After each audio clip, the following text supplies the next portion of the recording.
hidup sekali. Melakukannya setahun sekali, minimal setahun sekali. Kalau nggak bisa, ngelakuin itu gimana, Bu? minimal seumur hidup sekali nggak sih, Bu? Iya dong. Kalau dapat tuh belum Kalau yang udah meninggal tapi belum sholat tasbih gimana, Bu? sholat tasbih itu. Karena sholat tasbih itu dia termasuk sholat sunnah. Bila tidak dikerjakan, tidak mendapatkan dosa. Bila dikerjakan, itu mendapatkan pahala.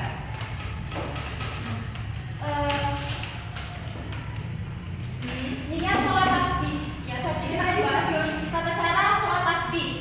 Nah, kita melakukan sholat tasbih itu kan mesti membaca niat dulu kan. Nah, Niatnya gimana, Bu? niat sholat tasbih.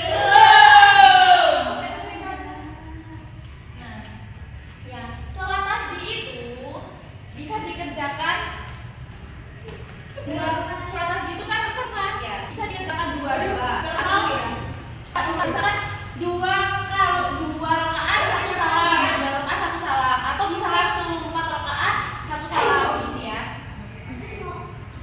Nah, niat sholat tasbih untuk 2 rakaat itu apa? Apa namanya niat sholat tasbih 2 rakaat? Rakaat ini Usolli sunatan tasbih rakaataini lillahi ta'ala. Kalau yang 4 rakaat Arba'an. Usolli sunatan tasbih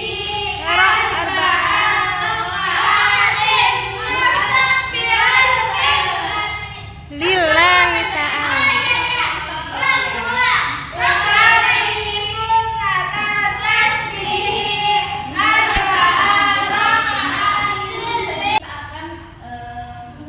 Bagaimana sih cara sholat tasbih ya?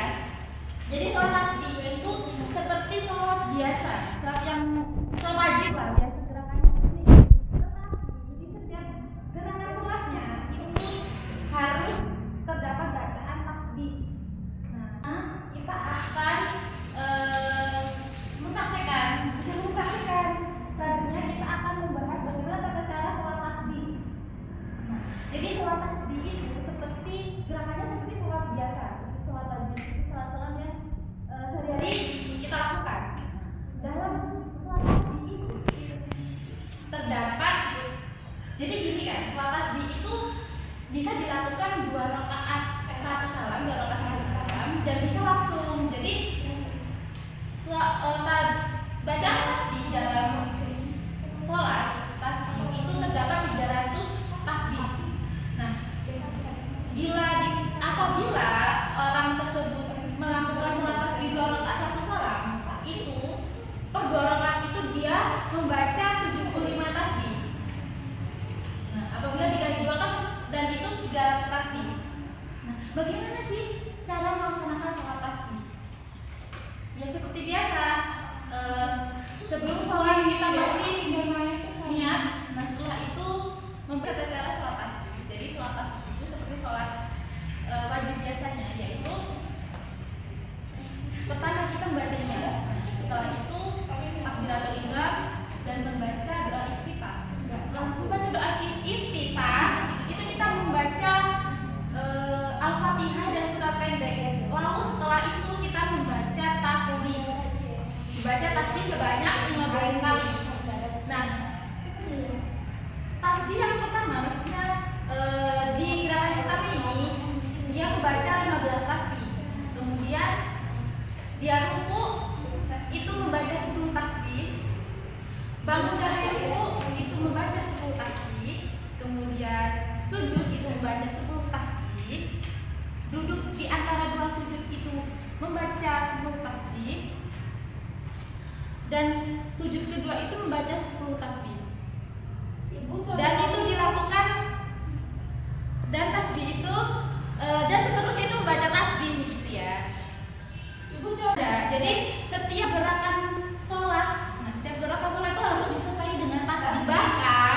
Bahkan ketika kita bangun dari kalau misalkan bangun dari sujud kan kita udah sujud terakhir nih. Kok sujud terakhir sih? Sujud pertama kan kita bangun nih. Nah itu kita harus duduk sejenak gitu ya, membaca tasbih. Nah baru berdiri. Sholat tasbih itu dilakukan waktu yang paling utama itu di malam dan dilakukan di siang hari. Namun tidak boleh dilakukan pada waktu-waktu yang dilarang untuk sholat sunnah seperti sholat subuh hingga matahari terbit, setelah sholat asar hingga maghrib, ketika matahari tepat di tengah atau zawal. Nah, apa sih keutamaan sholat tasbih? Ada yang tahu nggak? Tahu. Apa Ibu? Keutamaan sholat tasbih itu yang pertama bisa menghapus dosa-dosa, baik yang lama maupun baru. Nah, ya tapi yang pasti menghapus dosa-dosa. Ya ketika kalian melakukan sholat tasbih itu dengan sungguh-sungguh, ya dengan memohon ampun, ya insya Allah dosa-dosanya akan terhapus. Yang kedua itu menumbuhkan ketenangan hati karena banyak mengingat Allah. Ya karena dalam sholat itu kan kita banyak bertasbih ya. Jadi pasti apalagi sholat terus ada tasbihnya gitu. Jadi kan pasti hati itu tenang banget, udah sholat tenang ditambah tasbih kita. Membiasakan lidah dan hati kita untuk bertasbih dan memuji Allah dalam setiap gerakan sholat. Ibu Kalau kita bertasbih tapi tidak dalam keadaan sholat bagaimana? Bertasbihnya di dalam hati sendiri. Namun kita itu bertasbih bagaimana itu? Itu kan tidak dalam keadaan sholat. Oke, baik Ocha. Bagus banget ya pertanyaannya. Ocha ya. Boleh nggak sih kita bertasbih tapi tidak dalam keadaan sholat gitu kan? Ya jawabannya tentu saja boleh, karena kan setelah kita sholat pasti dianjurkan untuk berzikir. Berzikir itu tidak luput dengan kita bertasbih, bertahmid gitu ya. Jadi jangankan tasbih ya, kita beristighfar saja itu dapat. Tasbih itu adalah ibadah yang menunjukkan keikhlasan, ketaatan, kekhusyuan, dan walaupun ibadah ini tidak wajib, tetapi menunjukkan bisa mendekatkan diri kepada Allah. Lakukanlah sholat tasbih walaupun sekali seumur hidup. Baik, itu saja materi hari ini anak-anak. Ya Ibu. Sudah paham tentang sholat tasbih? Sudah. Insya Allah. Sholat sunnah dilakukan dengan Yang dilakukan dengan setiap rakaatnya mengucapkan tasbih. yang dapat saya sampaikan, bila ada